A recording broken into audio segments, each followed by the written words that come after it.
TV நடத்தும்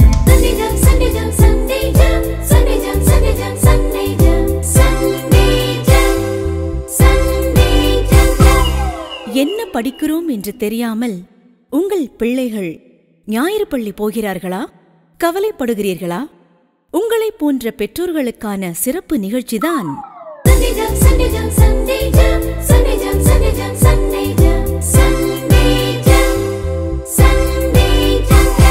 பிள்ளைகளுக்கு என்ன கற்றுக் கொடுக்க என்று தெரியாமல் திகைக்கிறீர்களா?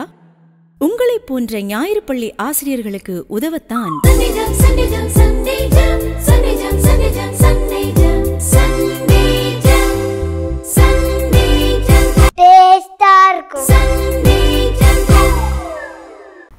ஹலோ குட்டீஸ், எப்படி இருக்கீங்க? நல்லா இருக்கீங்களா?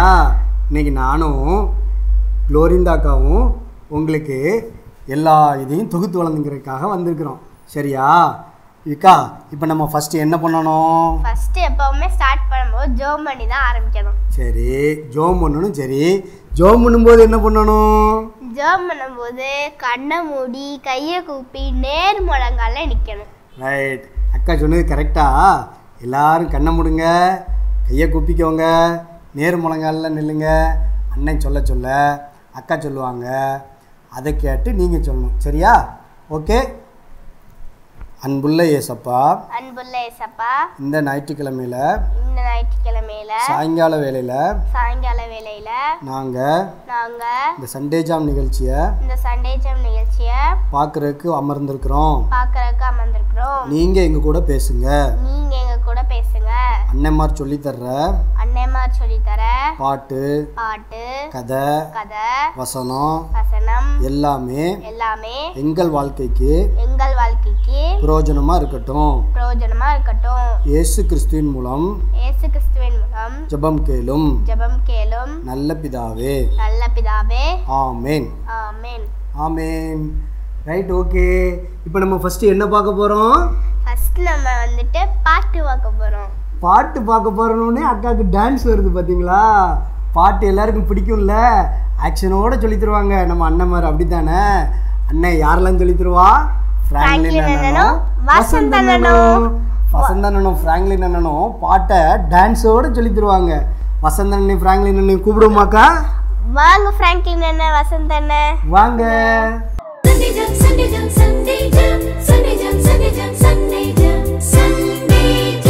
ஹாய் குட்டீஸ், அண்ணே எப்படி இருக்கீங்க? நல்லா இருக்கேனே. நல்லா இருக்கீங்களா? நல்லா இருக்கேன். ஹாய் பிள்ளைங்களா, நல்லா இருக்கீங்களா? எல்லாரும் கண்டிப்பா சூப்பரா இருப்பாங்க. எல்லாரும் ஸ்கூல் போயிட்டு வந்து 2 நாள் லீவ்ல உட்காந்துருப்பாங்க அப்படின்னு. ஆமா, சரி சரி. அண்ணே, நான் இன்னைக்கு உங்ககிட்ட ஒரு கேள்வி கேட்கவா? சரி, கேளுங்க.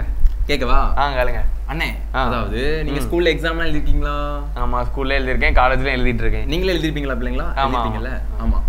அந்த எக்ஸாம்ல ஜெயிக்கிறதுக்கு உங்களுக்கு யார் உதவி செய்வா? எக்ஸாம்ல ஜெயிக்கிறதுக்கு யார் உங்களுக்கு பொதுவா உதவி செய்வாங்க? சரி, நான் சொல்றேன், ஆனா நீங்க யார்ட்டையும் சொல்லிடக்கூடாது. அப்படியா? ஆமா. அப்படி என்ன சீக்கிரம் சொல்ல போறான்? சொல்லுங்க. நான் எக்ஸாம்ல ஜெயிக்க என் ஃப்ரெண்டு தான் உதவி பண்ணுவான். ஃப்ரெண்டு தானே உதவி செஞ்சா? இதுல என்ன இருக்கு? என்ன உதவி செஞ்சா? பிட்டு மட்டும் எழுதி தருவான். ஆஹா, அப்படி உதவி செய்யறது கரெக்டா பிள்ளைங்களா? இல்ல, நான் கேட்டது எக்ஸாம்ல படிக்கிறதுக்கு எல்லா விஷயத்துக்கும் உங்களுக்கு உதவி செய்வாங்களா யாரு? நீங்க அந்த உதவி கேட்டீங்களா? ஆமா, நான் அதுக்கு மேலான உதவி. ஆமா, இப்படி யாரும் செய்யக்கூடாது, அப்படிதானே? ஆமா ஆமா. அந்த உதவி யார் செஞ்சது? என்னண்ணே இப்படி கேட்டுட்டீங்க? எங்க டீச்சர் தான் உதவி பண்ணுவாங்க. ஓ ஆமா, டீச்சர் உங்களுக்கு உதவி செஞ்சாங்களா? ஆமா, டீச்சர் நடத்துற பாடத்துல தான் நான் எக்ஸாமே எழுதுறேன். ஓ, டீச்சர் சொல்லி கொடுத்தாங்க, அதனால நீங்க நல்லா படிச்சீங்க, மறுபடியும் எப்படி எழுதுனீங்க? அதனால டீச்சர்ஸ் தான் என்ன வெற்றி பெற வைக்காங்க. ஓகே ஓகே ஓகே, அப்படிங்க. ஆமா, சரி. அதே மாதிரி நல்லா கவனிங்க, எக்ஸாம்ல மட்டும் இல்ல, நம்ம வாழ்க்கையில எல்லா விஷயத்திலயும் நமக்கு வெற்றி கொடுக்கறது, அதுக்கு பயிற்சி கொடுக்கறது யார் தெரியுமா? ஒருத்தர் இருக்காரா? அவரை பத்தி நான் சீக்கிரம் தெரிஞ்சுக்கணும்னே. எஸ், அததான் இந்த பாட்டு சொல்லுது. நம்ம எல்லாரும் சேர்ந்து கத்துக்கலாம். ஓகேவா? ஓகே. நாங்க ஃபர்ஸ்ட் பாடுறோம், நீங்க அப்படியே உட்கார்ந்து கேட்கணும், எந்திரிச்சு ஓடிடக்கூடாது. சரியா?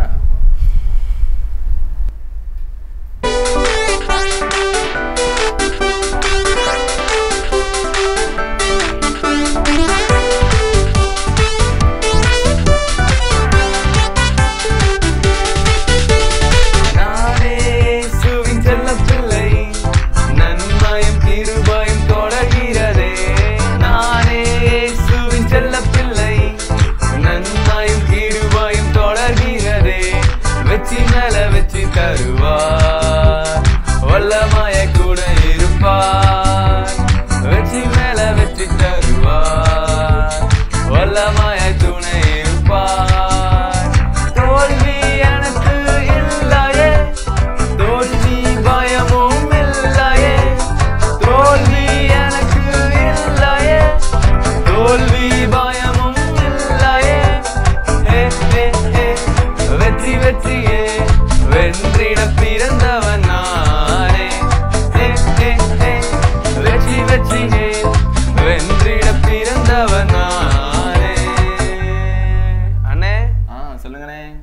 சொல்லுவாங்கண்ணே யாரு அவருன்னு. நல்லா கவனிங்க. நம்ம ஏசப்பா பிள்ளையா இருக்கும்போது கண்டிப்பா எல்லா விஷயத்திலயும் நம்ம ஜெயிக்கிறதுக்கு ஏசப்பா உதவி செய்வாங்க. ஆமாண்ணே, அதை விட முக்கியமான ஒண்ணு என்னதுன்னு, தோல்வியே நமக்கு இருக்காது. ஆமா, அதுக்கும் மேலான ஒண்ணு தோல்வி பயமே நம்மகிட்ட இருக்காது. ஆமா, பயம் கூட இருக்காதான். ஆமா, நமக்குலாம் எக்ஸாம், நாளைக்கு எக்ஸாம் வருதுன்னா எனக்கு எப்படி பயமா இருக்கும்ல. ஆமாண்ணே, அந்த பயம் கூட இருக்காது. ஏசப்பா நமக்கு உண்மையிலே நீங்க எக்ஸாம்ல இருக்கட்டும், இல்ல உங்களுக்கு கஷ்டமான சப்ஜெக்டா இருக்கட்டும், இல்ல கஷ்டமான விஷயம் நீங்க செய்யணும் இருக்கலாம், அதுல கூட உங்களுக்கு ஏசப்பா உதவி செய்வாங்க. உங்களுக்கு தேவையான எல்லா விஷயத்தையும் ஏசப்பா சொல்லி கொடுக்க முடியும். நம்ம உதவி செய்யறதுனால நம்ம கண்டிப்பா அதுல ஜெயிக்க முடியும். அதுல மட்டும் இல்ல, நம்ம வாழ்க்கையிலேயே நம்ம ஜெயிக்க முடியும். ஆனா வாழ்க்கையில எப்படின்னே ஜெயிக்கிறது அப்படின்னு நீங்க கேக்குறீங்கல்ல. ஆமா, நானும் அதை கேட்க வந்து நீங்களே சொல்லிட்டீங்க. நம்ம வாழ்க்கையில எல்லா விஷயத்திலும் நம்ம எப்படி ஜெயிக்க முடியும் தெரியுமா? ஒரு சில நேரம் நம்ம நினைப்போம், அண்ணே நான் எங்க அம்மா அப்பாவுக்கு கீழ்ப்படியணும்னு நானே நினைக்கிறேன், ஆனா என்னால முடியலனே. நான் கோவப்படக்கூடாதுன்னு தான் நினைக்கிறேன், ஆனா முடியல அப்படின்னு நம்ம ஒரு சில நேரம் அப்படி தோல்வியை ஒத்துக்கிடுவோம். என்னால அதை பண்ண முடியல, இதை பண்ண முடியலன்னு சொல்லுவோம். ஆனா முக்கியமா இதே மாதிரி பாவத்தெல்லாம் ஜெயிக்கிறதுக்கு ஏசப்பா நமக்கு உதவி செய்வாங்க. ஆமா, அதுதான் இந்த பாட்டு அழகா சொல்லுது. இப்போ இந்த பாட்டை நம்ம 2 கத்துக்க போறோம். ஃபர்ஸ்ட் அண்ணன் பாடுவாங்க, அதுக்கப்புறம் என் கூட சேர்ந்து நீங்க எல்லாரும் பாடுங்க. ஓகேவா? நானே இயேசுவின் செல்ல பிள்ளை, நன்மையும் கிருபையும் தொடர்கிறதே. நானே இயேசுவின் செல்ல பிள்ளை, நன்மையும் கிருபையும் தொடர்கிறதே. வெற்றி மேல வெற்றி தருவார், வல்லமையாய் துணை இருப்பார். வெற்றி மேல வெற்றி தருவார், வல்லமையாய் துணை இருப்பார். தோல்வி எனக்கு இல்லையே, தோல்வி பயமும் இல்லையே. தோல்வி எனக்கு இல்லையே, தோல்வி பயமும் இல்லையே. ஹே ஹே ஹே, வெற்றி வெற்றியே, வென்றிட பிறந்தவன் நானே. ஹே ஹே ஹே, வெற்றி வெற்றியே, வென்றிட பிறந்தவன் நானே. Wow, super. ஓகே குட்டீஸ், எல்லாரும் அருமையா எங்க கூட சேர்ந்து பாடுனீங்க. பாட்டு ரொம்ப ஈஸியா இருக்கு, அப்படித்தானே? நீங்க கேட்கறது புரியுது, பாட்டு ரொம்ப ஈஸியா இருக்கு, சீக்கிரம் ஆக்ஷனை போடுங்கன்னு சொல்றது புரியுது. இப்போ நீங்க எல்லாரும் அழகா சத்தமா பாட போறீங்க. அப்போ நம்ம இதுக்கான ஆக்ஷனை பார்க்க போறோம்.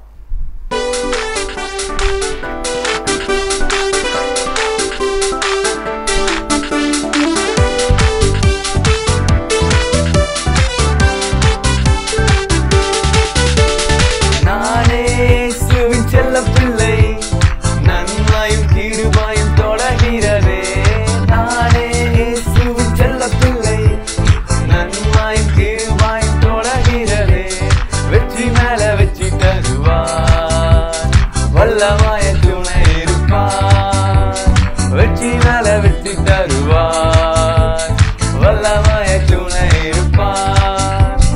தோல்வி எனக்கு இல்லையே, தோல்வி பயமும் இல்லையே. தோல்வி எனக்கு இல்லையே, தோல்வி பயமும் இல்லையே. வெற்றி வெற்றியே, வென்றிட பிறந்தவன் நானே.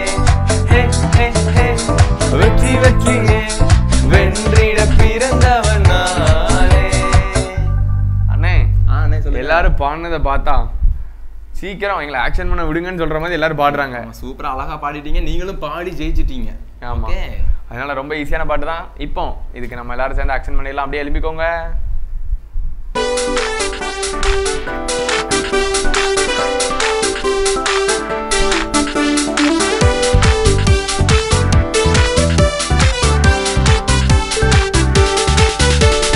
நானே இயேசுவின் செல்ல பிள்ளை, நன்மையும் கிருபையும் தொடர்கிறதே. நானே இயேசுவின் செல்ல பிள்ளை, நன்மையும் கிருபையும் தொடர்கிறதே.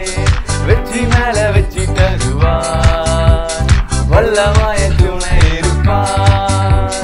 வெற்றி மேல வெற்றி தருவார், வல்லமைய துணை இருப்பார்.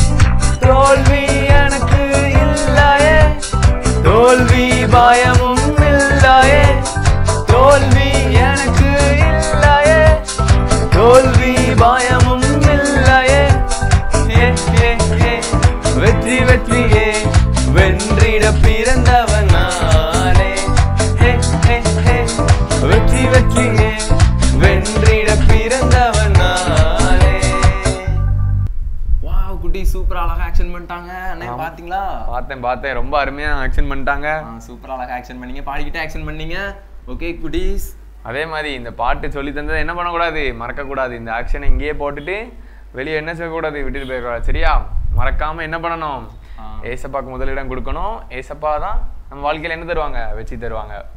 ஓகே குட்டீஸ், இதே மாதிரி இன்னொரு சூப்பரான பாட்டோட உங்களை வந்து அடுத்த வாரம் சந்திக்கிறோம். அது வரைக்கும் பாய். அக்கா பாட்டு எப்படி இருந்துச்சு? சூப்பரா இருந்துச்சு. நானே இயேசுவின் செல்ல பிள்ளை. நம்ம எல்லாம் ஏசப்பா செல்ல பிள்ளை தானே. அண்ணன் சூப்பரா சொல்லி தந்தாங்கல்ல, ஆக்ஷன் சூப்பரா இருந்துச்சுல்ல, செமையா இருந்துச்சு. எல்லாருக்கும் ரொம்ப பிடிச்சது இல்ல? எல்லாரும் நல்லா ஜாலியா அப்படி அப்படி அதெல்லாம் டான்ஸ் ஆடினீங்கல்ல. ரைட். இன்னொரு பையன் ஆடிட்டு இருக்கான் பாருங்க. இன்னொரு தம்பி ஆடிட்டு இருக்கான். ஏப்பா ஏன் உட்காரு நோட்லாம் எடுத்துக்கோ. இப்போ நம்ம அடுத்தது என்ன பார்க்க போறோம்? மனப்பாட வசனம் பார்க்க போறோம். எல்லாரும் நோட் எடுத்துக்கோங்க, ஒரு பேனாலாம் எடுத்து ரெடியா வச்சுக்கோங்க. இப்போ நமக்கு மனப்பாட வசனம் சொல்லி தர்றதுக்கு ஒரு டவுட். மனப்பாட வசனம் சொல்லி தரக்கு யார் வரா? நம்ம ப்ளூயி கூட நம்ம எபி அண்ணனும் வராங்க. எபி அண்ணனையும் ப்ளூயியும் கூட்டுருவோமா? வாங்க ப்ளூயி அண்ட் எபி அண்ணன் வாங்க.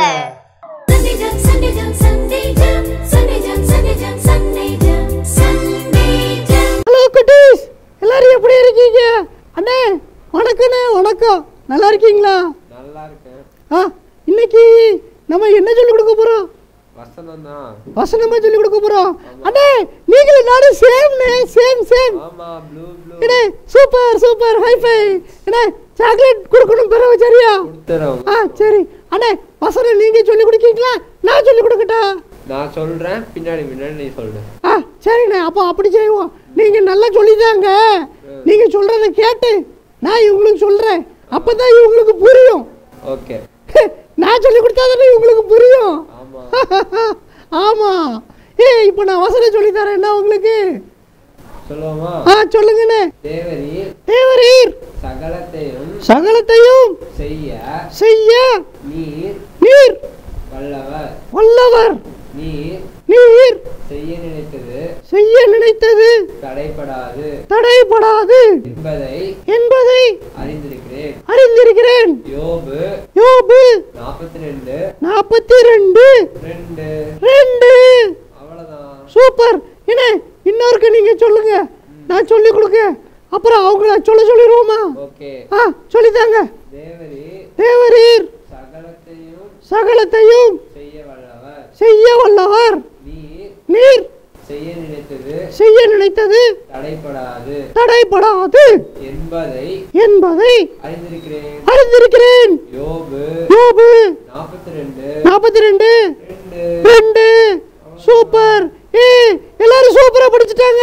ஏன்னா எல்லாருக்கும் நம்ம செக் பண்ணணும், எழுதுறாங்களான்னு செக் பண்ணணும் ஒரு நாள். ஆமா, நான் தான் போய் செக் பண்ணுவேன். நான் தான் செக் பண்ணுவேன், சரியா? என்னைய கூட்டு போகணும். பிள்ளைங்களா எல்லாரும் மனப்பாட வசனத்தை கரெக்டா எழுதி வச்சுக்கோங்க, நல்லா மனப்பாடம் பண்ணுங்க. நாங்களும் அண்ணனும் வந்து செக் பண்ணுவோம். பாய். என்ன எல்லாருக்கும் பாய் சொல்லணுமா? நான் மறந்துட்டேன், நீங்க சொல்லிட்டீங்க. 2 பேரும் ஒண்ணா சேர்ந்து சொல்லுவோம். பாய். அடுத்த வாரம் சந்திப்போம். பாய். அக்கா ப்ளூயியும் எபி அண்ணனும் வசனம் எப்படி சொல்லி கொடுத்தாங்க? சூப்பரா இருந்துச்சா? நல்ல குட்டி வசனம், என்ன அழகா படிச்சுட்டாங்க. எல்லாரும் சூப்பரா சொன்னாங்க. எனக்கெல்லாம் சவுண்டு ஜம்முன்னு கேட்டுச்சு. ஒரு தம்பிலாம் சத்தமா சொல்றான். ஆமா, அழகா சொன்னாங்கக்கா. அடுத்தது என்னது பார்க்க போறோம் தெரியுமா? என்ன பார்க்க போறோம்? Correct, Bible story. அக்கா ரொம்ப யோசித்து சொல்றாங்க. அங்க ஒரு குட்டி தம்பி குட்டி தங்கச்சி கத்துறாங்க, பைபிள் ஸ்டோரி அப்படிங்காங்க. எனக்கு காது அடைக்குது. எல்லாருக்கும் ஸ்டோரினா ரொம்ப பிடிக்கும். உங்களுக்கு பிடிக்காதோ? எனக்கு ரொம்ப பிடிக்கும். ஸ்டோரினா இந்த அக்காவுக்கும் பிடிக்குமா? கதை பிடிக்காத மனுஷன் யாராவது இருக்காங்களா உலகத்துல? பாத்தியா, கதை சொல்றதுக்கு யார் வாரா தெரியுமா? யார் வாரா? நம்ம ரவி அண்ணா வராங்க. ரவி அண்ணன் கதை எப்படி சொல்லுவாங்க? சும்மாவே அப்படி அழகா சொல்லுவாங்க ரவி அண்ணன். ஆமா, ரவி அண்ணன் கதை சொல்லி கொடுக்க வராங்க. எல்லாரும் இந்த பைபிள் ஸ்டோரியை சூப்பரா கவனமா கேளுங்க. ரவி அண்ணன் சொல்லி தர்ற கதையிலேருந்து திடீர்னு நாங்கள் கேள்வி கேட்டாலும் கேட்போம். அதனால நீங்கள் சூப்பராக கவனமாக கதையை கேளுங்க. ரவி அண்ணன் வராங்க. ரவி அண்ணனை கூப்பிட்டுருவோமா? வாங்க ரவி அண்ணன்.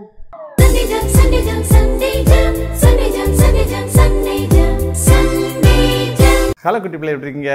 நல்லா இருக்கீங்களா? இன்றைக்கி இன்னொரு பைபிள் கதை மூலமாக உங்களை சந்திக்கல, இது ரொம்ப சந்தோஷம். நீங்கள் எவ்வளோ கதை படித்தாலுமே, எத்தனையோ கதை படித்தாலுமே பைபிள் கதை ஒரு முக்கியமான கதை, உண்மையில் நடந்த கதை. வேத புத்தகத்தில் நிறைய சம்பவங்கள் இருக்குது. அது எல்லாமே கதைன்னு சொல்லக்கூடாது, அதெல்லாம் நிகழ்ந்தவைகள். அந்த வரிசையில் இன்றைக்கி நான் உங்களுக்கு ஒரு அழகான சம்பவத்தை சொல்ல போகிறேன். உங்களுக்கு ஒன்று தெரியுமா? ஆண்டவர் குட்டி பிள்ளையாக இருக்கும் பொழுதே நம்மளை பயிற்சிவிக்கிறாரு. இன்றைக்கி நிறைய ஊழியக்காரங்க இருக்காங்கல்ல, எல்லா ஊழியக்காரங்களும் சின்ன பிள்ளையிலேயே ஊழியத்துக்கு வந்தவங்க, ஊழியத்துக்கு ஒப்பு கொடுத்தவங்க. நீ கூட 7ஆப் 8ஆப் 5ஆப் அந்த மாதிரி படிக்கும்போது தான் சண்டே ஸ்கூல்கிட்ட VBS இந்த மாதிரி போயிருப்பேன். அங்கே சொல்லுவாங்க, நீ யாரெல்லாம் ஏசப்பா பிள்ளையா வரீங்க, யாரெல்லாம் ஊழியத்துக்கு வரீங்க சொல்லும்போது நல்லா கை வைத்து நான் வரேன் சொல்லியிருப்பீங்கல்ல. அந்த அர்ப்பணிப்பை ஆண்டவர் கனப்படுத்துகிறாரு. குட்டி பிள்ளையிலிருந்தே உங்களை பயிற்சியும் கொடுக்குறாரு. அதை தான் இன்றைக்கி மோசே அப்படிங்கிற ஐயா மூலமாக நம்ம கற்றுக்கொள்ள போகிறோம். நல்லா யோசிச்சுப்பார். மோசே எல்லா மக்களையும் மாதிரி எல்லா மக்களோட மக்களாக அந்த பிரச்சனைக்குரிய இஸ்ரவேல் கூட்டத்தில் ஒருத்தராக இருந்தார். அவர் முதலாக குழந்தையாக இருக்கும் பொழுதே ஒரு பெட்டியில் வச்சு அவரை பாதுகாப்பாக கொண்டு போனாங்க. குட்டி பிள்ளையாக இருக்கும் பொழுதே ஆண்டவர் அவரை பிரித்தெடுக்க ஆரம்பித்தார். மோசே ஒரு பிரித்தெடுக்கப்பட்ட மனிதனாக வாழ ஆரம்பித்தார். அதுக்கப்புறம் பாருங்களேன், ஒருவேளை மோசே அவங்க ஜனங்கள் கூட இருந்தான்னா நல்ல பயிற்சிகள்லாம் படிக்க முடியாது. நல்ல வில், குதிரை, யானை இந்த மாதிரி பெரிய பெரிய கலைகள் எல்லாம் கற்றுக்கொள்ள முடியாது. அதுக்காக பார்வோன் குமாரத்தி அவரை வளர்க்கும்படியாக ஆண்டவர் அந்த அம்மாவை நைல் நதி கரை கொண்டு வந்து அந்த அம்மா தூக்கிட்டு போய் அந்த அம்மா குழந்தைய வளர்த்தாங்க. அடுத்தல பாருங்க, அவர் இருந்த எல்லா பெரிய பெரிய மனுஷங்களோடலாம் பேசினார். பேச்சு காரியங்களை எப்படி பேசுறதுங்கிறத குட்டி பிள்ளையாக இருக்கும் பொழுதே கற்றுக்கொள்ள ஆரம்பித்தார். ஆண்டவர் நம்முடைய வாழ்க்கையிலே சிறு பிள்ளையாக இருக்கும் பொழுதே ஊழியம் செய்யும்படியாக அநேக காரியத்தை நம்ம கற்றுக் கொடுக்குறாரு. நம்மளை அப்படியே வளர்க்குறாரு. மோசே என்கிற தலைவனை உருவாக்குறதுக்காக குழந்தையாக இருக்கும் பொழுது கூட அப்போ இருந்தே ஆண்டவர் அந்த பிள்ளையை பத்திரமாக வளர்த்து கற்றுக் கொடுத்து ஆளாக்கி உருவாக்கி பெரியவராக மாற்றினார். இந்த மோசே வாழ்க்கையில் எவ்வளோ கஷ்டங்கள் வந்தது. மோசே ஆண்டவர் கூப்பிடும்போது ஆண்டவர் சோதரியமா, ஐயா எனக்கு பேச தெரியாது, எனக்கு பயமாக இருக்கு சொன்னார். ஆனால் பிற்காலத்தில் அவர் குறித்து எழுதும் பொழுது மோசே வாக்கிலேயே வல்லவனாக இருந்தார், நல்லா பேசுவார், நல்ல கெட்டிக்காரரு அப்படி சொல்லியிருக்குது. அது மட்டும் இல்லை, மோசே வீட்டில் எங்கேயும் உண்மையுள்ளவன் அப்படின்னு வசனம் இருக்குது. இது எல்லாமே எங்கேருந்து வந்தது? சின்ன பிள்ளையாக இருக்கும் பொழுதே உன்னை ஆண்டவர் அப்படியே ஊழியத்தில் பயிற்சி வைக்கிறாரு. நீ கூட உங்கள் சர்ச்சில் ஐயா சொல்லுவாங்க, இந்த ப்ரூம் வச்சு பெருக்குமாரை வச்சு இந்த சர்ச்சை கொஞ்சம் க்ளீன் பண்ணுமா நினைக்கூடாது. என்ன ஏன்ட்ட கொடுக்குறாங்க ஐயா? ஆண்டவர் ஒன்று அவருடைய ஊழியத்துக்கு பயிற்சி கொடுக்குறாரு. ஆலயத்தை க்ளீன் பண்ணுற கூட ஒரு ஊழியந்தான். சர்ச்சுக்கு சொல்லுவாங்க, ஐயா இந்த தண்ணியை கூட அங்கே வச்சிரு அப்படின்னு சொல்லுவாங்க. ஊழிய காரியங்களுக்காக அநேக பொறுப்புகளை ஒன்று கொடுப்பாங்கன்னா நீ உற்சாகமாக செய்யணும். சண்டைகளே சக்கா ஒரு காரியத்தை சொல்லி இதை செய்யணும்னு சொல்லுவாங்க. உங்கள் ஸ்கூலில் கூட உன்னைய தலைவனாக போடுவாங்க. இது எல்லாமே நீ சின்ன பிள்ளையாக இருக்கும் பொழுதே ஆண்டவருடைய ஊழியத்தை சிறப்பாக செய்கிறதுக்காக ஆண்டவர் உன்னை மோல்டு பண்ணுறாரு. ஒரு மோசையை எப்படி குட்டி பிள்ளையாக இருக்கும்போது ஆண்டவர் கொஞ்சம் கொஞ்சமாக வளர்த்து பெரியவனாகி நல்ல திரகாத்திரமான வாலிபனான பிறகு தான் அவர் அங்கேருந்து ஓடி போனார். அந்த அத்தனை நாட்களும் ஆண்டவர் அவருக்கு பயிற்சி கொடுத்தாரு. குட்டி தம்பி தங்கச்சி, நீ ஆண்டவர் ஊழியத்துக்கு ஒப்பு கொடுத்துருக்க அப்படி தானே? ஆண்டவர் ஊழியத்தை நீ செய்யணும்னு ஆசைப்பட்டிருக்க அப்படி தானே? உங்கள் சண்டே ஸ்கூலில் VBS சொல்லும்பொழுது நான் ஊழியத்துக்கு போகிறேன்னு சொல்லி ஒப்பு கொடுத்த அப்படி தானே? அப்படின்னா ஆண்டவர் உனக்கு அவர் வேலையில், அவர் சர்ச்சில், சண்டே ஸ்கூலில் ஆண்டவருக்கு எடுத்த காரியங்களில் என்னென்ன பொறுப்பு கொடுக்குறாங்களோ அதை உற்சாகமாக செய்ய. ஏன்னா அது ஆண்டவர் உனக்கு கொடுக்குற பயிற்சி. ஒரு நாளும் சோர்ந்து போகாத. சசிமுத்து சொல்லலாம், இப்படி கடினமான வேலையை என்று கொடுக்குறாங்களே, இப்படி கஷ்டமான வேலையை செய்ய சொல்கிறாங்களே, கவலைப்படாது. ஏன்னா உன்னை குறித்து ஆண்டவர் திட்டம் ஒன்று இருக்குது. உன்னை ஆண்டவர் அவருடைய பெரிய ஊழியம் செய்யும்படியாக குட்டி பிள்ளையாக இருக்கும் பொழுதே உன்னை பயிற்சி கொடுக்குறாரு. ஆண்டவர் பயிற்சி கொடுக்கிறவர். மோசையை பயிற்சி வைத்த ஆண்டவர் ஒன்றையும் பயிற்சி வைப்பார். ஆண்டவர் கடினமான பயிற்சிகளுக்குள்ளாக கஷ்டங்களுக்குள்ள உன்னை கொண்டு போகும் பொழுது சோர்ந்து போகாத. ஐயோ எனக்கு ஏன் அப்படி இருந்ததுன்னு நீ அப்செட் ஆயிடாத, வருத்தப்படாத. ஆண்டவர் உன்னை சிறு பிள்ளையாக இருக்கும் பொழுதே கிளை நறுக்கி களை பிடுங்கி மிகுந்த கனிகளை கொடுக்கும்படியாக சுத்தம் பண்ணுறாரு. புரிஞ்சுக்கிட்டீங்களா? எவ்வளோ பைபிள் காரியங்களை பார்த்தோம். எல்லாத்தையும் பாருங்களேன், ஆண்டோட பிள்ளைகள் எல்லாமே அநேக பாடுகள் வழியாக கடந்து வந்தாங்க, அநேக உபத்திரவங்களுக்கு வழியாக கடந்து வந்தாங்க. ஒரு உபத்திரவத்தின் காலம் கொஞ்சம் கஷ்டமாக தான் இருக்கும். யோசேப்பை குளிர கூப்பிடும்போது அவருக்கு வேதனையாக இருந்தது, ஆனால் உயர்வை கட்டளிடும் பொழுது மகிழ்ச்சியாக இருந்ததுல. அதே போல் ஆண்டவருக்காக ஆண்டவனை உருவாக்கும் பொழுது உன்னை பலர் கேள்வி பண்ணலாம், வீட்டிலேயே குறை சொல்லலாம், சர்ச்சில் கூட குறை சொல்லலாம், சண்டே ஸ்கூல் அக்கா கூட உன்னை தப்பாக புரிஞ்சுக்கிடலாம். ஆனால் நீ ஆண்டவருக்கு உண்மையாக இருந்தேன்னா, அவர் பயிற்சிக்கு நீ ஒப்பு கொடுத்தேன்னா, ஆண்டவர் நேர்த்தியாக வளர்த்து நேர்த்தியாக கொண்டு போவார். ஆண்டவருக்கு ஒப்பு கொடுத்து, ஆண்டவரே என்ன சொன்னாலும் கேட்குறேன்னு சொல்லி சாமுவேலை போல கர்த்தாவே சொல்லும் அடியேன் கேட்கிறேன் அப்படி சொல்லி இந்த பிரேயர் அடிக்கடி சொல்லுவியா? ஆண்டவருக்காக ஏதாவது காரியம் செய்யறதுக்கு தீர்மானம் பண்ணுவியா? கட்டாயம் பண்ணுவீங்க, அப்படித்தானே? அப்படின்னா நீ மனசில் ஜெபம் பண்ணு, ஆண்டவரே நான் என்னை ஒப்பு கொடுக்குறேன், ஊழியத்துக்கு நீ அழைச்சிக்கிறீங்க, என்ன வேலை கொடுத்தாலும் உங்களுக்கான செய்யணும்னு சொல்லி அந்த வேலையை உற்சாகமாக சந்தோஷமாக செய்யணும். ஓகேயா? அடுத்த வாரம் இன்னொரு அழகான பைபிள் கதை மூலமாக உங்களை சந்திக்கிறேன். அது வரைக்கும் உங்களிடமிருந்து வணக்கம் குறிப்பிட்டு வருகிறேன். வணக்கம். ஹலோ குட்டீஸ், கதை சூப்பராக இருந்துச்சா? நல்லா இருந்துச்சுல்ல? அப்படின்னு அழகாக சொல்லி தந்தாங்கல்ல? ஆமாம், அந்த கதை சூப்பர் கதை, எல்லாருக்கும் ரொம்ப பிடிச்சது இல்லை? ஆமாம், அடுத்ததும் அதே மாதிரி ஒரு சூப்பரான ஒரு என்னது கதை. இது பொதுக்கதை. பொதுக்கதை சொல்லி கொடுக்குறதுக்கு யார் வாரா தெரியுமா? யார் வாரா? நம்ம ஜபாக்கா வராங்க. ஆமாம், ஜபாக்காவும் ரவி அண்ணா மாதிரி அழகா சொல்லுவாங்க கதை. ஆமாம், செம்மையா சொல்லுவாங்க. நிறைய பேர் ஜபாக்காவோட ரசிகர்லாம் இங்க இருக்காங்க, தெரியுமா உங்களுக்கு? ஆமா, ஜபாக்காவோட ரசிகர் இங்க நிறைய பேர் இருக்காங்க. வாங்க ஜபாக்காவை கூப்பிடுறோமா? வாங்க ஜபாக்கா. அந்த பையன் கூப்பிடுறான் பாருங்க. வாங்க வாங்க ஜபாக்கா கூப்பிடுறான். வாங்க ஜபாக்கா, கதை சொல்றீங்க வாங்க.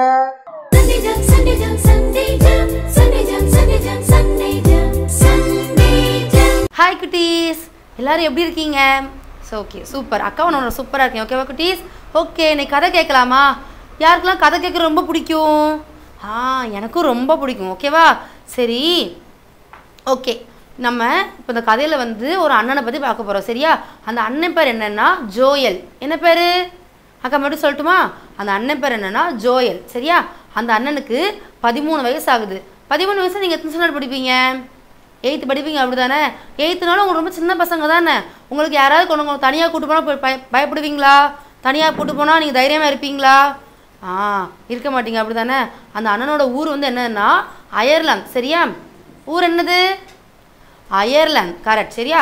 அந்த அண்ணனுக்கு எத்தனை வயசு ஆகுது? 13 வயசு ஆகுது. சரியா? அந்த அண்ணன் அயர்லாந்து நாட்டில் வந்து ஸ்கூல் படிச்சுட்டு இருந்தாங்க. திடீர்னு ஒரு நாள் அவங்க அப்பா அம்மா எல்லாரும் சேர்ந்து கப்பலில் போயிட்டு இருந்தாங்களாம். அங்கே போயிட்டு இருக்கும் போது நிறைய காட்டுவாசிகள்லாம் வந்து அந்த அண்ணனை மட்டும் கடத்திட்டு போயிட்டாங்களாம். காட்டுவாசிகள் பார்த்துருக்கீங்களா? எதில் பார்த்துருக்கீங்க? காட்டுவாசிகள் படிக்க தெரியுமா? எழுத தெரியுமா? பார்த்துருக்கீங்க? புக்கிலலாம் பார்த்துருப்பீங்க, தெரியுமா? நம்ம முன்னோர்கள் காலத்தில் எப்படி இருந்தாங்க அப்படிலாம் சொல்லுவாங்க, தெரியுமா? படிச்சிருப்பீங்களா? அந்த சோசியல்லாம் படிச்சிருப்பீங்கல்ல? காட்டுவாசிங்கன்னா எப்படி இருப்பாங்க? ரொம்ப பயங்கரமாக இருப்பாங்க, அப்படி தானே? கத்தி வச்சுருப்பாங்க, கையில் கீட்டி வச்சுருப்பாங்க. அவங்களுக்கு பேசவே தெரியாது. அவங்க நம்மளை மாதிரி பேச மாட்டாங்க, அப்படி தானே? ஒரு மாதிரி சைகெல்லாம் காமிச்சு பேசுவாங்க. இந்த ஜோயல் அண்ணனை அந்த காட்டுவாசிகள் கடத்திட்டு போயிட்டாங்களாம். அந்த அண்ணனுக்கு ரொம்ப பயம். இப்போ நீங்கள் உங்கள் அம்மா அப்பா கூட ஜாலியாக டூர் போகிறீங்க, திடீர்னு உங்களை யாராவது கூப்பிட்டு போயிட்டாங்கன்னு நீங்கள் என்ன பண்ணுவீங்க? ரொம்ப பயப்படுவீங்க, அழுவீங்க, அப்படி தானே? என்னை காப்பாற்றுங்க காப்பாற்றுங்க சொல்வீங்கல்ல? அந்த அண்ணனும் ரொம்ப நேரமாக யாராவது வந்து நம்மளை காப்பாற்றிடுவாங்களா, நம்மளை கூட்டு போயிடுவாங்களான்னு ரொம்ப அழுகுறாங்க. இந்த அண்ணன் ஒரு பாஷை பேசுகிறாங்க, அந்த காட்டுவாசிகள்லாம் வேற ஏதோ பேசுகிறாங்க. இந்த அண்ணனுக்கு புரியவே இல்லை அதெல்லாம். ரொம்ப உங்கள் கூட இப்போ நீங்கள் நல்லா தமிழ் பேசுகிறீங்க, உங்கள் கூட வந்து இங்கிலீஷ் பேசுகிறவங்க மட்டும்தான் இருக்கிறாங்க. உங்களுக்கு புரியுமா அவங்க பேசுகிறது? உங்களுக்கு தண்ணி வேணும்னு கேட்டால் அவங்களுக்கு புரியுமா? உங்களுக்கு வயிறு பசிக்க சொன்னால் அவங்களுக்கு புரியுமா? அந்த அண்ணனுக்கும் அதே நிலமை தான். அந்த அண்ணன் நிறைய பேசுகிறாங்க, ஆனால் அங்கே உள்ளவங்க யாருக்குமே புரியலை. அங்கே உள்ளவங்க பேசுகிறவங்களுக்கு அந்த அண்ணனுக்கு ஒன்றுமே புரியலை. அந்த அண்ணனுக்கு எவ்வளோ பயமாக இருக்கும். அவங்க வந்து தனியாக ஒரு தீவுக்கு கூப்பிட்டு போயிட்டாங்களாம். தீவுனா பார்த்துருக்கீங்களா குட்டீஸ்? எப்படி இருக்கும்? நீங்கள் பார்த்துருப்பீங்க, தெரியுமா? 3 பக்கமும் தண்ணி இருக்கும், நடுசில் ஒரு சின்ன இடம் இருக்கும். பார்த்துருக்கீங்களா? நம்ம மாலத்தீவு அதெல்லாம் கேள்விப்பட்டிருக்கீங்களா? அந்தமான் அதெல்லாம் கேள்விப்பட்டிருக்கீங்களா? அதே மாதிரி தான். சுற்றி பார்க்குறாங்க, தண்ணியை தவிர வேறு எதுவுமே இல்லை. அந்த அண்ணன் எப்படி தப்பிக்க முடியும்? 8th படிக்க எனக்கு நீச்சல் தெரியுமா? தெரியாதுல்ல. அவ்வளோதான், அந்த அண்ணன் மாட்டிக்கிட்டாங்க. ரொம்ப கஷ்டப்படுறாங்க, அழுகுறாங்க நைட்லாம் உட்காந்து. அங்கே உள்ள அந்த காட்டுவாசிகள்லாம் அந்த அண்ணனுக்கு ஒரு 10 ஆட்டுக்குட்டியை கொடுத்து நீ இதெல்லாம் மேய்க்கணும் கொண்டு போ அப்படின்னு சைகை காமிச்சு சொல்கிறாங்க. உடனே அந்த அண்ணனும் வேறு வழி இல்லாமல் ஆடு மேய்ச்சா தான் உனக்கு சாப்பாடு அப்படின்னு சொன்னோன்னே அந்த அண்ணனும் ரொம்ப ஃபீல் பண்ணிட்டு கஷ்டப்பட்டுட்டு சரி நமக்கு எப்படி பசிக்கும் நம்ம சாப்பிட்ணும்லான்ட்டு அவங்க சொல்கிறதெல்லாம் கேட்டுட்டு தனியாக ஆடு மேய்ச்சிட்டு இருக்கும்போது ரொம்ப அழுகுறாங்க. ரொம்ப கஷ்டமாக இருக்குது. ஒரு பக்கம் ரொம்ப கோபமாக இருக்குது அந்த அண்ணனுக்கு. சரி நமக்கு வந்து யாருமே நம்ம காப்பாற்ற வரலையே, நமக்கு என்ன செய்ய, நம்ம மாட்டிக்கிட்டோமே அப்படின்ட்டு. அப்போது அவங்க தனியாக இருக்கும் போது சின்ன வயசில் அவங்க அம்மா அப்பா சொல்லி கொடுத்தாலும் அவங்க ஞாபகம் வருது. நல்லா ஜெபம் பண்ணணும், நல்லா ப்ரே பண்ணணும், நம்ம இயேசுவை கூட பேசணும், சொன்ன வசனம்லாம் ஞாபகம் வருது. அந்த அண்ணா அதெல்லாம் சொல்லி திருப்பி இயேசுப்பட்ட ப்ரே பண்ணிக்கிட்டே இருக்காங்க. தினமும் தூங்கமோ ப்ரே பண்ணுறாங்க, ஆடு மேய்ச்சிட்டு இருக்குமோ பாட்டு படிச்சுட்டே இருக்காங்க, ப்ரே பண்ணுறாங்க. ஒரு நாள் இப்படியே ப்ரேயர் பண்ணி அந்த அண்ணன் வந்து ஃபுல்லாக ஏசப்பாவுக்கு தவனை வந்து ஒப்பு கொடுத்துட்டாங்க. இனிமேல் வந்து நான் ஏசப்பாயாக தான் இருப்பேன், நான் வந்து எந்த வித தப்பு எந்த பொய் எதுவும் சொல்ல மாட்டேன் அப்படின்னு சொல்லிட்டு ப்ரே பண்ணிட்டே இருக்காங்க. ஒரு நாள் அந்த தீவில் வந்து சுற்றி பார்க்கறதுக்காக அப்படியே அந்த ஓரமாக ஒரு கப்பல் போகுது தீவை சுற்றி. இந்த அண்ணனுக்கு ஒரே சந்தோஷம், நம்ம எப்படியா தப்பிச்சு போயிடணும் அப்படின்ட்டு ஆடு மேய்ச்சிட்டு இருக்கும்போது பக்கத்தில் பார்க்காங்க எந்த காட்டுவாசியும் இல்லை. அப்போ தான் சார் நம்ம எப்படியாவது தப்பிச்சு ஓடிடணும் அப்படின்னு சொல்லிட்டு மெதுவாக அந்த கரை ஓர பக்கத்தில் போய் நின்றுட்டு கை காட்டி இங்கே பாருங்க அப்படின்னு கையை ஆட்டுறாங்க. போட்டுக்க சட்டையெல்லாம் கழுத்தி ஆட்டுறாங்க, எப்படியாவது நம்மளை காப்பாற்றிடுவாங்கன்ட்டு. அங்கே ஒருத்தங்க பார்த்து அங்கே ஏதோ ஒரு சின்ன பையன் கையை ஆட்டுறான், நீங்கள் கப்பலை அப்படி திருப்புங்க அப்படின்னு சொல்லிட்டு அந்த அண்ணனை போய் காப்பாற்றி அவங்க எங்கே இருக்காங்களோ அங்கே போய் விட்டாங்க. அந்த அண்ணனுக்கு ரொம்ப சந்தோஷம். அப்போ தான் போய் சொல்கிறாங்க அவங்க அம்மா அப்பாட்ட, நான் அங்கே வச்சு தினமும் ப்ரேயர் பண்ணேன், நீங்கள் சின்ன வயசில் சொல்லி கொடுத்த பாட்டு கதைலாம் நல்லா ஞாபகம் இருந்துச்சுமா, நான் ஏசப்பாட்ட நான் என்னை முழுமையாக ஒப்படைச்சிட்டேன், நான் வந்து எப்பவுமே உங்கள் பிள்ளையாக இருப்பேன், உங்களுக்கு ஊழியம் செய்வேன் அப்படி சொல்லிட்டு நான் ஏசப்பாட்ட ப்ரேயர் பண்ணேம்மா அப்படின்னு சொல்லிட்டு அவங்க அம்மாட்டையும் அப்பாட்டையும் சொல்கிறாங்க. அவங்க அம்மா அப்பாவும் ரொம்ப சந்தோஷப்பட்டாங்க. நம்ம பையன் வந்து நமக்கு கிடச்சிட்டான் அப்படின்னு சொல்லிட்டு நல்லா அந்த அண்ணன் படிக்கிறாங்க. ஒரு 18 வயசு அந்த அண்ணனுக்கு ஆகுது. அப்போ அவங்க அம்மா அப்பா கேட்குறாங்க, நீ வந்து மேலே என்னப்பா பண்ண போகிற, இனிமே படிச்சுட்டு நம்ம என்ன பண்ண போகிறேன்னு கேட்கும்போது நான் வந்து ஏசப்பாக்க ஊழியம் பார்க்க போகிறேன், நான் வந்து ஒரு கிராமத்துக்காக போய் ஏசப்பா பற்றி சொல்ல போகிறேன் அப்படி சொன்னோடனே அங்கே உள்ள ஒரு அண்ணன் சொல்கிறாங்க, நீ வந்து இந்த ஒரு கிராமத்துக்கு போய் நீ அங்கே உள்ள மக்களுக்கு கடவுளை பற்றி சொல்லு, ஏசப்பா பற்றி சொல்லு அப்படின்னு சொல்கிறாங்க. உடனே சொல்லுங்க அது எந்த நாடு எந்த ஊருக்கு போகணும் அப்படின்னு சொன்னோடனே இந்த அண்ணன் தனியாக ஒரு அண்ணன் கடத்திட்டு போனாங்க திரும்ப ஒரு தீவு. அந்த தீவுக்கு தான் போய் நீ இயேசுவை பற்றி சொல்லி அந்த மக்களை வந்து நீ இயேசுவை பற்றி மாற்றணும் அப்படி சொன்னோடனே இந்த அண்ணனுக்கு ஒரே ஷாக் ஆகிடுச்சு. நம்ம அங்கே தானே கடத்திட்டு போனாங்க, நம்ம அந்த மக்களுக்கே போய் சொல்கிறாங்களே. அப்போது ஆண்டவர் வந்து ஏதோ ஒரு காரணத்துக்காக தான் வந்து சின்ன வயசில் அங்கே வந்து அனுப்பியிருக்காங்க, என்னை வந்து கடத்திட்டு போயிருக்காங்க போயிருக்குன்னு நினச்சிட்டு அந்த அண்ணன் சந்தோஷமாக போகிறாங்க. ஏன் சந்தோஷமாக போகிறாங்க, அந்த அண்ணன் ரொம்ப நாள் அங்கே இருந்தாங்க அப்படி தானே, அந்த காட்டுவாசிகள் என்னெல்லாம் பண்ணுவாங்கன்னு அந்த அண்ணனுக்கு தெரியும், அவங்க எப்படி பேசுவாங்கன்னு தெரியும், அவங்க என்ன சொன்னால் நம்ம கேட்பாங்கன்னு தெரியும், அவங்க என்னெல்லாம் பேசுவாங்க, என்ன ட்ரெஸ்ஸு போடுவாங்க, எப்படிலாம் இருப்பாங்கன்னு தெரியும் அப்படி தானே. அந்த அண்ணனுக்கு எல்லாமே தெரியுதால சந்தோஷமாக கிளம்பி அந்த ஊருக்கு போகிறாங்க. போன உடனே அந்த காட்டுவாசிகள்லாம் நீ எதுக்கு வந்த அப்படின்னு சொல்லி திட்டுறாங்க அந்த அண்ணனை.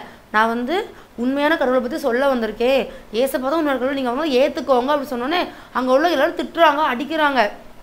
அங்கே உள்ள ஜனங்கள்லாம் யார் தரமா வணங்குறாங்க, பாம்பு பார்த்துருக்கீங்களா எல்லாரும் பார்த்துருப்போம் அப்படி தானே, நஜத்தில் பார்த்துருப்போம், டிவியில் பார்த்துருப்போம், புக்கில் பார்த்துருப்போம் அப்படி தானே. ஒரு பாம்பு, அந்த பாம்பை சிலை மாதிரி வச்சு அந்த பாம்பை போய் வணங்குறாங்க. அந்த அண்ணனுக்கு ரொம்ப கஷ்டமாக இருக்குது. இல்லை நீங்கள் வந்து ஏசப்பாவை தான் நீங்கள் வணங்கணும், ஏசப்பா தான் கடவுள், ஏசப்பா தான் உண்மையான கடவுள் அப்படின்னு சொல்கிறாங்க. தினம் சொல்கிறாங்க, பேசுகிறாங்க. ஆனால் யாருமே அந்த அண்ணன் பேச்சை கேட்கவே இல்லை. ஒரு நாள் என்ன பண்ணுறாங்கன்னா அந்த அண்ணனை கையெல்லாம் கட்டி மேலே மலை யாரெல்லாம் பார்த்துருக்கீங்க, அந்த மலைக்கு கூட்டு போய் அங்கே கையை வச்சு கட்டி வச்சு நீங்கள் கடை அப்படின்னு சொல்லிட்டு நிறைய பாம்புகளெல்லாம் எடுத்து வந்து விட்டுருந்தாங்க. உங்களுக்குலாம் பாம்பை பார்த்தா பயமாக இருக்கும் தெரியுமா, பார்த்துருக்கீங்களா, ஒரு பாம்பை பார்த்தாலே பயமாக இருக்கும்ல. அங்கே ஒரு 10-20 பாம்பு எடுத்து வந்து விட்டுருந்தாங்க. அந்த அண்ணனுக்கு பயம் இருந்துச்சா, பயப்படவே இல்லை. அந்த அண்ணன் கூட யார் இருக்கா, ஏசப்பா இருக்காங்க அப்படி தானே. அந்த அண்ணன் உடனே ப்ரே பண்ணுறாங்க, ஏசப்பா நான் வந்து உங்களை பற்றி சொல்ல வந்திருக்கேன், என்னை வந்து நீங்கள் தான் காப்பாற்றணும், இந்த மக்கள் வந்து உங்கள் மக்களாக மாறணும், இந்த அறியாமையிலேருந்து வெளியே வரணும் அப்படின்னு சொல்லிட்டு அந்த அண்ணன் ப்ரே பண்ணி கண்ணை மூடி ஜெபம் பண்ணிகிட்டே இருக்காங்க. கண்ணை திறந்து பார்த்தா அங்கே ஒரு பாம்பு கூட இல்லையாம். இல்லை எங்கே போச்சு, ஏசப்பா ஜெபம் பண்ணும் போது ஏசப்பாவால் அந்த பாம்பெல்லாம் அந்த அண்ணனை ஒன்றுமே செய்யாமல் திருப்பி போயிடுச்சான். அதை எல்லாம் பார்த்தோன்னா அந்த ஊர் மக்களுக்கு ஷாக்கு. எப்படி போகும், ஒருத்தனை தனியாக பாம்புகளை விட்டா கடிச்சு தான் உங்களுக்கு கொத்து தான் செய்யும், அப்போ எப்படி. அப்போ அந்த அண்ணன் சொல்கிற மாதிரி ஏசப்பா தான் உண்மையான கடவுள் போல இருக்குது, நம்ம தான் இப்போ நாள் தப்பு பண்ணிகிட்டு இருக்கோம் அப்படின்னு சொல்லிட்டு அந்த அண்ணன் எல்லாத்தையும் அவுத்து கயிறெல்லாம் அவுத்து விட்டுட்டு, நான் தம்பி என்னை மன்னிச்சிருங்க, நான் வந்து உங்கள் பிள்ளையாக நாங்கள் மாறிக்கிடுதோம், நாங்கள் வந்து நீங்கள் சொல்கிறதெல்லாம் கேட்குறோம், நாங்கள் வந்து உங்கள் கடவுளை நாங்கள் கடவுளை ஏற்றுக்கிறோம், நாங்கள் ஏசப்பா தான் உண்மையான கடவுளை நாங்கள் தெரிஞ்சுக்கிட்டோம், எங்களை மன்னிச்சிருங்க அப்படி சொன்னோன்னே அந்த அண்ணன் ப்ரே பண்ணுறாங்க. என்ன ப்ரே பண்ணுறாங்கன்னா, அந்த அண்ணன் சின்ன வயசுலேயே அந்த ஊருக்கு வந்தாங்க அப்படி தானே, கடத்தப்பட்டு வந்தாங்க அப்படி தானே. அந்த சின்ன வயசுலேயே ஒரு அந்த அண்ணன் வராமல் இருந்திருந்தா அந்த அந்த மக்கள் வந்து எப்படிலாம் பேசுவாங்க, எப்படிலாம் நடந்துப்பாங்கன்னு தெரியாதுல்ல. அப்போ அந்த அண்ணன் ஏசப்பட ப்ரே பண்ணாமல் எப்படி சொன்னாங்கன்னா, நீங்கள் வந்து அந்த சிறு பிள்ளையிலேயே எனக்கு வந்து கற்றுக் கொடுத்துருக்கீங்க, நான் வந்து இந்த வளர்ந்து பெரியவனான பிறகு இப்படிலாம் நடக்கணும் உங்களுக்கு தெரியும் அப்படி தானே ஏசப்பா. அதனால தான் நீங்கள் வந்து சிறு பிள்ளையிலே வந்து இங்கே கடத்தி கூட வச்சுருக்கீங்க, நீங்கள் என்ன செஞ்சாலும் அதுக்கு ஒரு காரணம் இருக்குது ஏசப்பா அப்படின்னு சொல்லிட்டு ஏசப்பாக்கு நன்றி சொல்கிறாங்க. நீங்களும் அப்படி தானே குட்டீஸ்? இப்போ சின்ன வயசுலேயே உங்கள் ஸ்கூலில் வந்து மைக்கில் வச்சு பேச சொல்கிறாங்க, உங்களை பயப்படுவீங்க அப்படி தானே. சர்ச்சில் வந்து பாட்டு பாடுங்க, ப்ரேயர் பண்ணுங்க, நீ ஒரு சின்ன ஒரு 10 வயசு ஆன பிறகு சர்ச்சில் ப்ரேயர் பண்ணுங்கன்னு சொல்லுவாங்க. அப்புறம் சர்ச்சை கூட்ட சொல்லுவாங்க, க்ளீன் பண்ணுங்கன்னு சொல்லுவாங்க, எல்லாத்தையும் மைக்கெல்லாம் தொடச்சி வைக்க சொல்லுவாங்க அப்படி தானே குட்டீஸ்? அதெல்லாம் நீங்கள் வந்து சரி யாருனாட்டி பண்ணுறாங்க, நம்மளை வேலையை விட்டு இருக்கணும்னு நினைக்கக்கூடாது. இதெல்லாம் பிற்காலத்தில் ஏசப்பா வந்து உங்களை ஊழியத்துக்கு வந்து எடுத்துக்கொள்ளக்கூடிய ஒரு முயற்சி தான். சரியா குட்டீஸ்? சின்ன வயசில் உங்களுக்கு ஏசப்பா எதெல்லாம் கற்றுக் கொடுக்காங்களோ அதெல்லாம் உங்களுக்கு பிற்காலத்தில் உதவும். எல்லாமே ஏசப்பா வந்து உங்களுக்கு பயிற்சி வைக்கிறாங்க. சரியா குட்டீஸ்? நீங்களும் சின்ன வயசில் என்னெல்லாம் கற்றுக்கிறீங்களோ அதெல்லாம் எதுவுமே வீணாக போகாது, பெரிய வயசில் உங்களுக்கு எல்லாத்துக்கும் உதவும். ஓகேவா குட்டீஸ்? நீங்களும் இதை மாதிரி நல்லா அம்மா அப்பா சொல்கிற பட்சம்லாம் கேட்கணும். சர்ச்சிலையோ வீட்லையோ என்ன சொன்னாலுமே ஏன் இப்படி பண்ணுறாங்க, ஏன் அப்படி பண்ணுறாங்கன்னு யோசிக்காமல் எல்லாமே கரெக்டாக செய்யணும். ஓகேவா குட்டீஸ்? கதை நல்லா இருந்துச்சா? சூப்பராக இருந்துச்சா? அக்கா சொல்கிறது புரிஞ்சிச்சா? ஓகே சரியா? ஓகே, அடுத்த வாரம் வேறொரு கதையில் பார்க்கலாம். ஓகே குட்டீஸ், பாய். செவ்வாக்கா சொன்ன கதை சூப்பராக இருந்துச்சா? அயர்லாந்து மிஷினரியை பற்றி சொன்னாங்க. எல்லாருக்கும் ரொம்ப பிடிச்சது இல்லை? அக்கா சொன்ன கதை எவ்வளோ சூப்பராக இருந்துச்சு. ஆமாம், நம்மளும் நல்லா பைபிள் வாசித்து நல்லா ஜெபம் பண்ணி நம்மளும் நம்மளால் முடிஞ்ச அளவுக்கு ஊழியங்கள் செய்யணும். என்ன, அங்கேருந்து மிஷினரிஸ் இங்கே வந்து ஊழியம் செஞ்சனால தான் நம்மலாம் இன்றைக்கி நல்லா படித்து நல்லா பேண்ட் ஷர்ட் போட்டு நல்ல கவுன்லாம் போட்டு நல்லா அழகாக இருக்கும். அதே மாதிரி நம்மளால் முடிஞ்ச உதவிகளை, நம்மளால் முடிஞ்ச உபதேசங்களை நம்ம வந்து நம்ம கஷ்டப்பட்ட மக்களுக்கு, நம்மளுடைய ஃப்ரெண்ட்ஸ்க்குலாம் நம்ம சொல்லிக் கொடுக்கணும். சரியா? ஓகே, இப்போ நம்ம கடைசி செஷனுக்கு வந்துட்டோம். என்ன செய்ய போகிறோம்? ஜெபம் பண்ண போகிறோமா? கொஸ்டின் கேட்க போகிறோம். கொஸ்டின் கேட்கணுமோ? ஆமாம். தம்பி, முக்கியமான விஷயம். இப்போ நாங்கள் கொஸ்டின் கேட்க போகிறோம். ஃபோன் எடுத்து வச்சுக்கோங்க. ஆமாம், நீங்கள் எல்லாரும் ஃபோன் எடுத்து ரெடியாக டக்குன்னு டைப் பண்ண போகிறீங்க. நம்பருக்கு நீங்கள் டைப் பண்ணணும். கீழே தெரியுற நம்பருக்கு நீங்கள் வாட்ஸ்அப்பில் எங்களுக்கு மெசேஜ் பண்ணீங்கன்னா நாங்கள் அந்த ஆன்சர் எல்லாம் குறித்து வச்சுட்டு உங்களுக்கு டிசம்பர் மாதம் கடைசியில் பெரிய கிஃப்டாக கொடுப்பாங்களோ.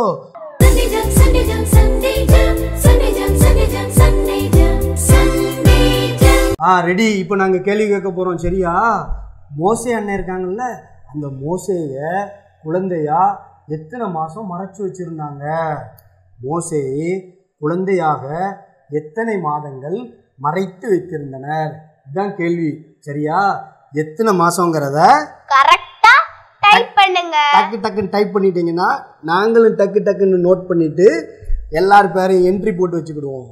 சரியா? ஓகே. இப்போ ப்ரேயராக்கா கடைசியா? ஆமாம், இப்போ ப்ரேயர். எல்லாரும் சோகமாயிட்டாங்க. ஆமாம், முடிய போதில்ல, அதான் சோகமாக இருக்காங்க. Right, okay. அக்கா, நீங்கள் ப்ரேயர் பண்ணுறீங்களா? கடைசி ப்ரேயரு. எல்லாரும் ரெடியாக இருங்க. ஜெபம் பண்ணுங்க, கண்ணை குப்பிக்கோங்க, கை குப்புங்க.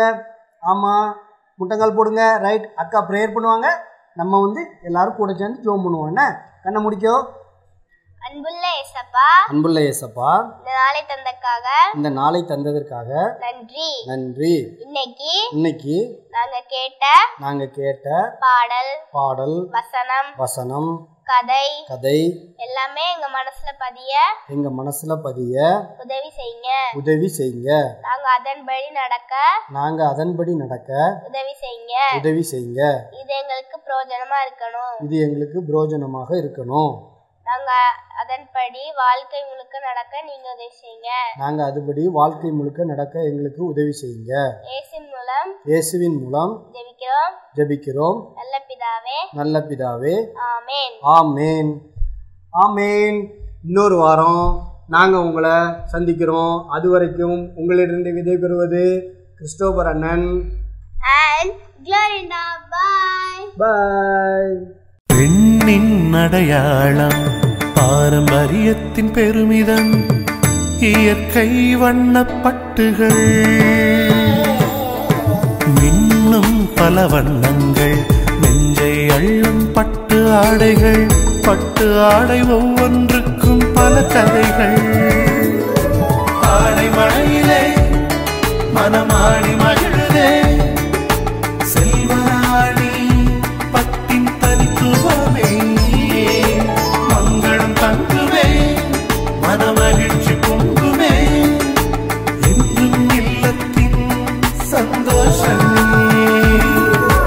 செல்வராணி பட்டு மகால். அழகிய பட்டின் அடையாளம் செல்வராணி பட்டு ஜவுளி அண்ட் ரெடிமேட்ஸ், ஆலங்குளம், தென்காசி.